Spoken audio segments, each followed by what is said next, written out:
السلام علیکم۔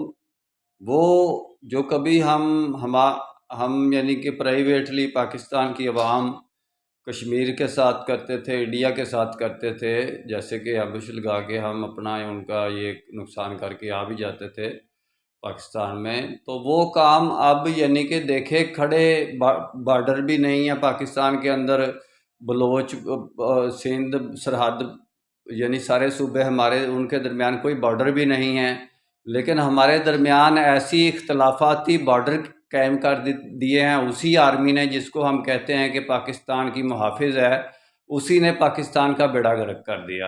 اسی نے بلوچستان کے اندر یعنی کہ پاکستان کے خلاف نفرت، پورے پاکستان کے خلاف نفرت تو پیدا ہونی ہے نا بھائی جب آرمی انوالو ہو، یعنی کہ آرمی کا جنرل اگر اکیلا کوئی کسی قسم کی سازش کرے، انڈیویجولی اس کے پر منحصر کرتی ہو تو ہم کہتے ہیں اور بات ہے۔ ایک ٹوٹلی طور پر کرفیو لگانا ہے ایک علاقے میں، پورے صوبے میں، اور ان کے یعنی کہ بوٹی جیسی اہم سیاسی شخصیات کو قتل کرنا بغیر دلیل کے، بغیر وہ پارلیمنٹ پیٹرن پر بھی سارا معاملہ حل ہو سکتا تھا۔ تو اس کا مطلب تو یہی ہے کہ ہماری فوج کے اندر غدار شامل ہیں، ان غداروں کو جو سزا ملنی چاہیے وہ مل نہیں رہی، بار بار وہ ہمیں ڈنگ مارتے ہیں سانپ کی طرح۔ وہ فوج کا ادارہ ختم کر کے پولیس 7 قسم کی بنا دی جائے۔ آپ کو پتہ ہے کہ پاکستانی آرمی کے اندر کتنے انڈین ایجنٹ ہیں؟ راشد منہاس کے طیارے کو اغوا کرنے والا استاد بھی انڈین تھا۔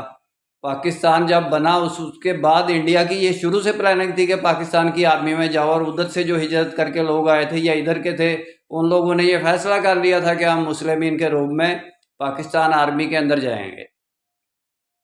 تو اس لیے میں کہتا ہوں کہ پاکستان آرمی کا شعبہ ختم کر دیا جائے، صرف بارڈر سیکورٹی فورسز رکھ دی جائے، اور اس کے بعد 7 قسم کی پولیس بنا دی جائے، پولیس اسٹیٹ بنا دیا جائے، اور ہر پولیس کے اوپر پولیس ہو۔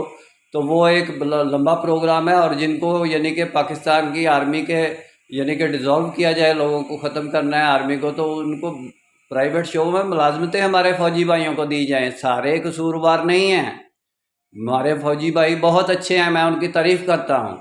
میرا کام اسلامک ورلڈ کی امن اور یونائٹی کا، انشاءاللہ ڈیٹیل میں بات پھر ہوگی، نسبت وحدت خدمت خیر کے ساتھ۔ اللہ حافظ۔